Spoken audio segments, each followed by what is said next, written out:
To start seeing how virtue ethics is unique in comparison with other ethical theories, let's look at a couple of cases as mentioned by Louis Pojman in this excellent introductory ethics text, How Should We Live?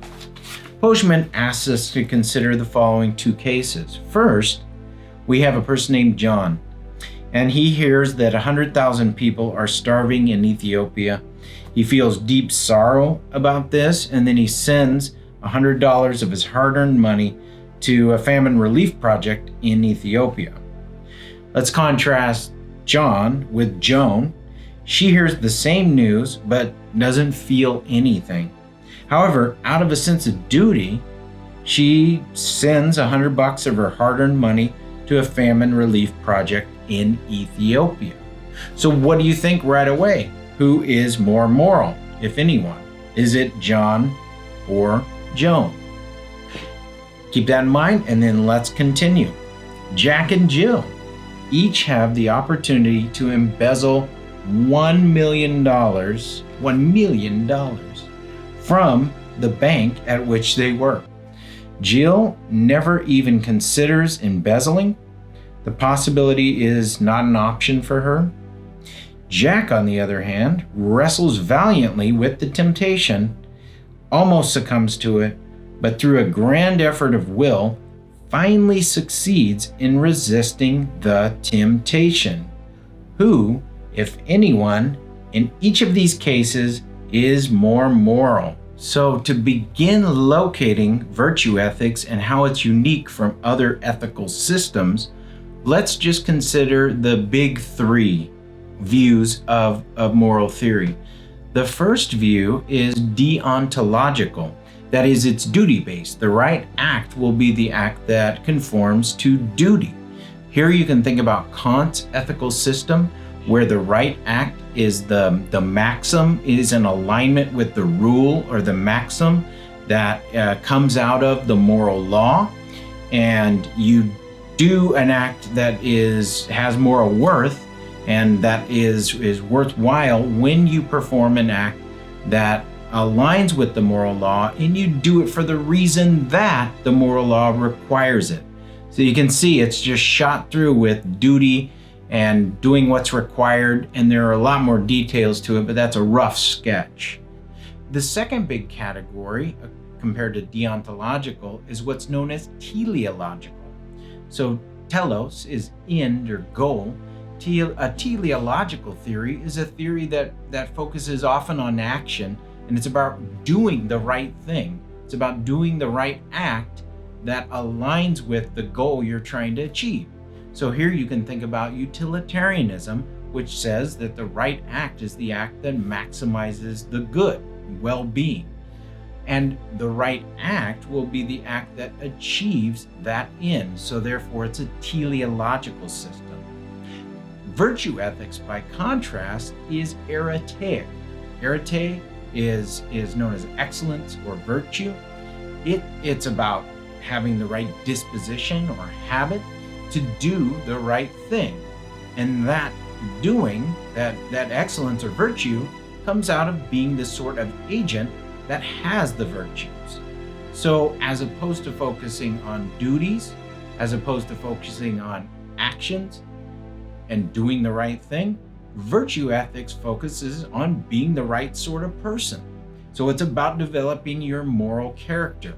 Now, the first reason that this is a very attractive theory is that one of the hallmarks of a good moral theory is that it can be practical, it can be applicable, it can help you grow in terms of your morality, in terms of being a morally good person.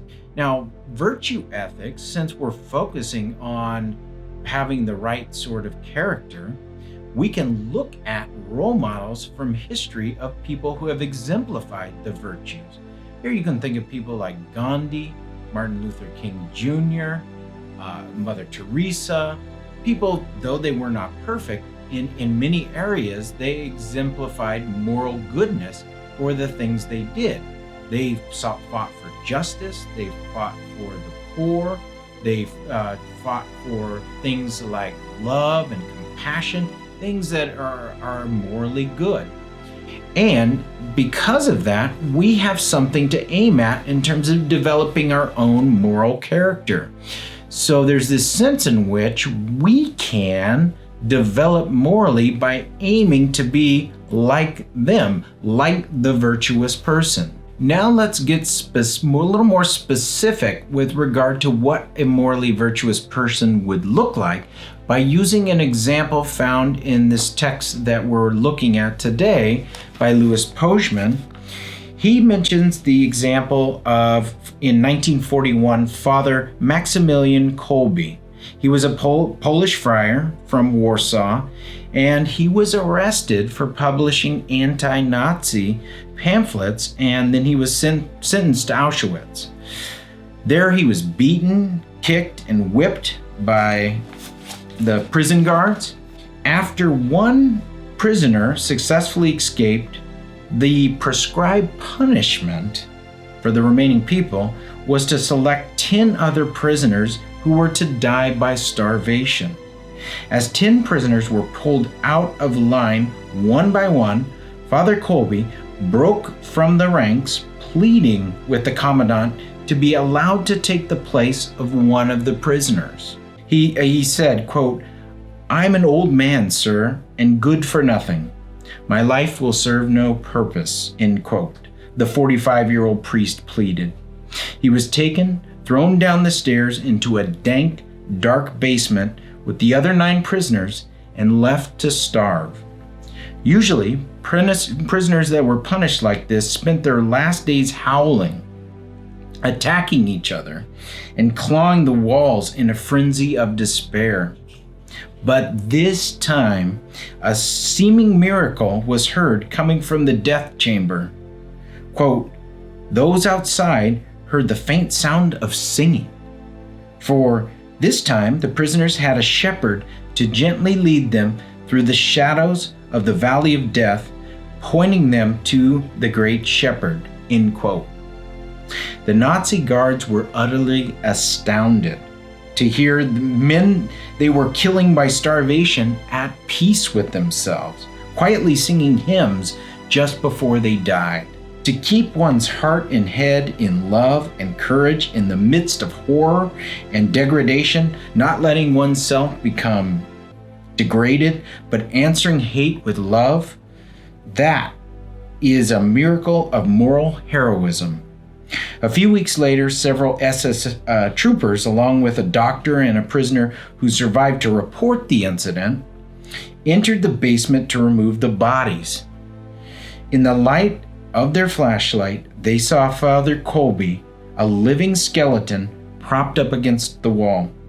His head was inclined a bit to the left, he had a smile on his lips, and his eyes were wide open with a faraway gaze, as if seeing something invisible to the SS troopers. A needle injected poison into Father Kolbe's arm, and in a moment he was dead. The Nazis starved him to death, but not before he had aided the other starving prisoners in facing their own deaths. And that's an end quote. Wow. Super powerful. So that is an example of a virtuous person. In the midst of the worst sort of horror, in the midst of facing death by starvation. I mean, think about it. We are lucky to go 1 or 2 meals without food. You can imagine just being starved to death and knowing there was no end in sight, that you were going to die, and choosing in that moment love.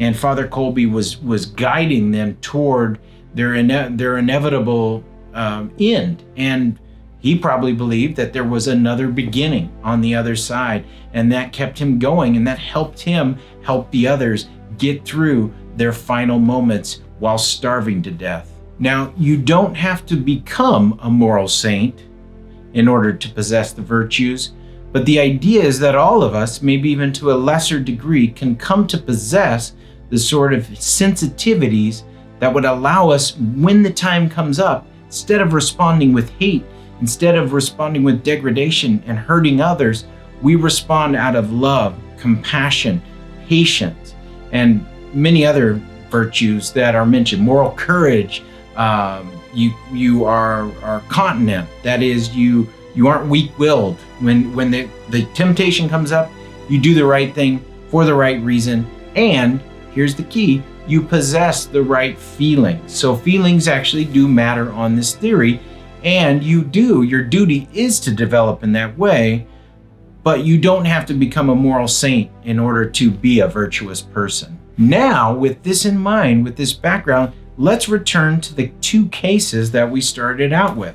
So you remember the first case was John and Joan, and John, he heard that 100,000 people are starving in Ethiopia, and he felt sorrow about this. And then for that reason, he did the right thing. He sent the $100 in out of a sense of sorrow. We can contrast that with Joan. She just did the right thing because it was her duty. Now, in this case, if you're a virtue ethicist, you're going to think that John is more moral than Joan.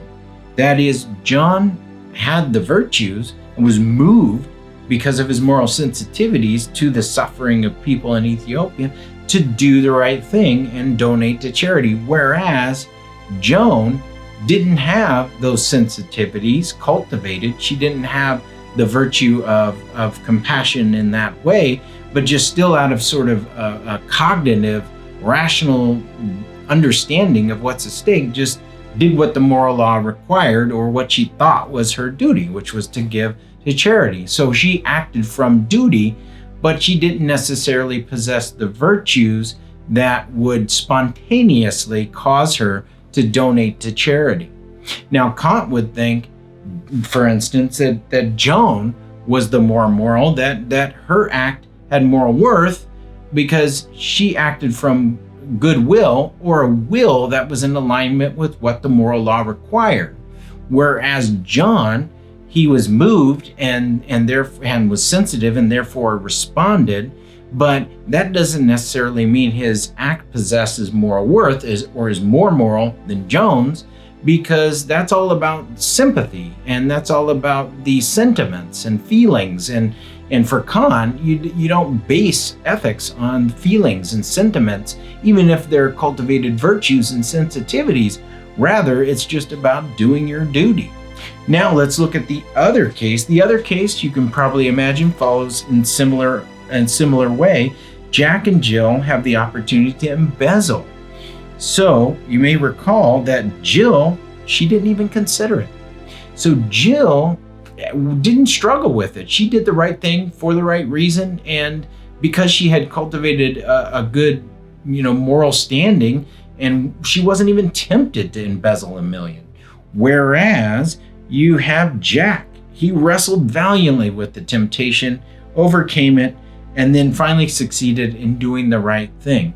So again, the virtuous person in this case is Jill, because Jill, it didn't even sort of come into her consciousness whether she should do the right thing or not. She's the virtuous person in this case and just did the right thing sort of naturally.